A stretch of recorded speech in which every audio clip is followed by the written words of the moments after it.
Доброго дня, шановні глядачі! Сьогодні в нас в гостях Сергій Пальохін, головний утримувач та директор реабілітаційного центру для диких тварин, який, якщо ви знаєте, якщо ви відвідували його, знаходиться в Дубово по переулку Купріна, 15. Доброго дня, Сергій! Добрий день. Так же сталося, що ми вже торкалися цієї теми і на сайті, і в газеті «Марічка Ньюс», що у вас вже рік існує цей реабілітаційний центр. Є тварини біля 60 голів, так, різних видів, також більше 30. І зараз існування центру, ми так розуміємо, під загрозою, тобто вас намагаються виселити. Розкажіть нам, в чому проблема і який вихід ви бачите з цієї ситуації? Сталося, що в мене, коли я розміщався там, це попереджало, що тимчасово я буду знаходитись. І на протязі цього терміну, десь біля року, я розмістився там. І за цей час повинна була адміністрація міста Хмельницького предоставити якусь територію, щоб розмістити даний заклад, щоб люди могли відвідати. Ну і от почав я збирати тварин з поганих умов, там, з цирку, притравочних станцій. Так само багато люди приносили тварин різних. Ну, на даний час, скільки я почав спілкуватися, наш мер міста, який зараз Семчишин Олександр Сергійович, він не заперечує, він погоджується, щоб у нас даний заклад розміщався на території міста і щоб люди приходили з дітьми, скажімо, всі радувалися. Ну, є у нас, скажімо, архітектор, який рахує, що ліпше предоставити може комусь другому під щось інше, чим під такий заклад. І от скільки я пропонував різні ділянки, просив, може вони запропонують, вони просто відписку роблять і все, ніяких нічого. І от через 2 тижні я повинен територію даного закладу покинути, бо там починається будівництво. Тобто ваші мешканці – це тварини, які потрапили до вас чи з зоопарків, які знаходяться в стані не дуже доброго такого тваринного здоров'я і потребують реабілітації, так? Так. А хто, власне, надає ці послуги з реабілітації, хто лікує тварин? Лікують наші ветеринарні лікарі, які знаходяться в Раково і на Шаровецькій. Я знаходжу, люди знаходять, ми вилучаємо таких тварин, забираємо чи нам передають, і виліковуємо і приводимо в файний стан їх.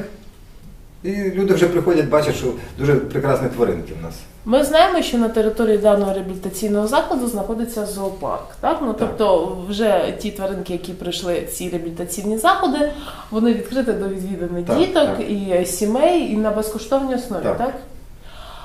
Тобто це такі, соціальна сторона даного реабілітаційного центру. Скажіть нам, якою долею ви бачите, власне, подальші випробування для ваших утриманців, куди їх будете влаштовувати, якщо вас все-таки закриють, і якщо ця територія для вас не буде знайдена? Ну, якщо територія не буде знайдена, скажімо, більш-менш половину маленьких тварин я зможу, звісно, до себе додому забрати. Ну і саме свого воспитанника, це Льва Сальвіцю, я заберу до себе. Ну а інших тварин прийдеться мені усипляти. Я їх не віддам знову, скажімо, щоб вони можуть попасти в погані умови. Хтось, щоб чи собак травити, чи бити, знущатись над тваринами, я не хочу. Тобто, якщо вас переселяють, то доля тваринок, вона... Так. А особливо буде це стосуватися даних такого виду тварин, це як бурі медведі, які знаходяться, що я з цирку забрав їх, що там дуже тяжко воно було. Тобто вони пройшли реабілітацію, але можуть втратити своє життя банально через оцей через людський фактор такий, скажімо. А до кого вже пробували звертатися за допомогою, і як, власне, ваші відвідувачі, ті сім'ї, які приходять до вас відвідати зоопарк, реагують на те, що ви маєте переїжджати і взагалі не зрозуміло куди? Пару десь, може, тижня-два назад я поклав зошит. Раніше так люди приходили, по свою подяку.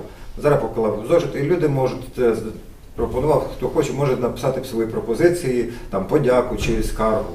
Ну, скажімо, за 2 тижні дуже багато людей відвідало мене і пишуть, що дуже задоволені, особливо діти, там, дуже в восторгі. І так само вони пишуть і звертаються до міської влади, щоб вони все-таки надали ділянку. Ну, Я вже півроку звертаюся неодноразово до міської влади. Кажу, ще раз повторюю, що мер міста погоджується. Ну, у нас є така архітектура, от вони дають відповіді різні мені, що не положено це, не положено, не положено. А якісь рішення на противагу цій відмові вони вам пропонують? В смислі рішення? Ну, от вони кажуть, що відмовляють конкретно по цій ділянці, не можуть надати інші якісь рішення. Ні, вони інші ділянки вони нічого не пропонують, вони просто відмовляють. Вони пишуть, от, допустим, я пропонував, ну і раніше ще в прошлому році, осінню, після того, як була, ми зробили петицію звернення громадяни, так само підтримали, дуже швидко її всі підписали цю петицію, то мер міста погодився і ми прийшли до висновку, що можна цей заклад розмістити в дендропарку Поділля. Угу. Ну, коли я написав заяву, прийшла відповідь, що вони вже на протязі 2 років роблять документи на цей дендропарк, тобто землеустрій з архітекторами, вони і не можуть документи як зробити, на основанні чого і не можуть мене так само туди пустити. От різні вони знаходять відмови. Да.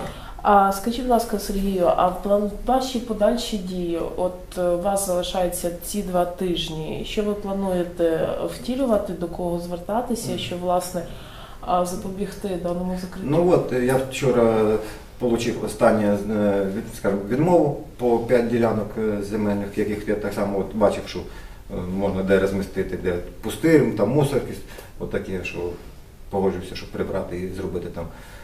Відповідь так само негативна. То от я зараз звертаюся до всіх мешканців міста, хто не байдужий. В понеділок я прошу, щоб прийшли до міської ради на 10 годину ранку. Ну і висловили вже напряму нашому, скажімо, адміністрації міста свою думку.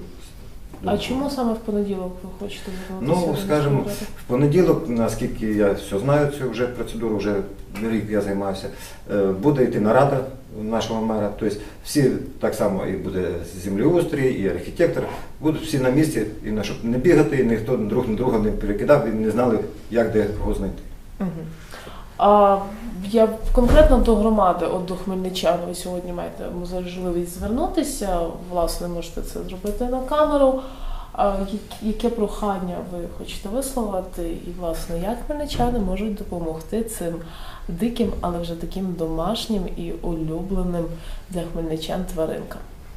Ну, у мене прохання до всіх мешканців міста. Хто не байдужий до тваринок і хто хоче, щоб у нас дійсно був такий заклад, куди можна прийти, подивитися, діток привезти, щоб вони пораділи, побачили різних тваринок. Не ті, що є, а ще можуть бути у нас. То, будь ласка, приходьте в понеділок на 10 до міської ради. Ось, власне, вибір за хмельничанами.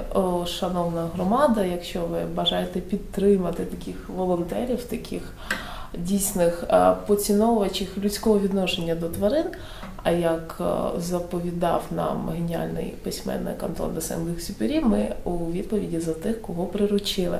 Тож давайте бути людяними хоча б до тварин. І підтримуємо рух пана Сергія і давайте рятувати хоч маленьке, але життя. Міська рада чекає, Сергій Пальохін чекає і головне, тваринки також хочуть жити. З вами були Марічка Ньюс новини. Був Сергій Пальохін, отримувач реабілітаційного центру для диких тварин. І будьте добрі.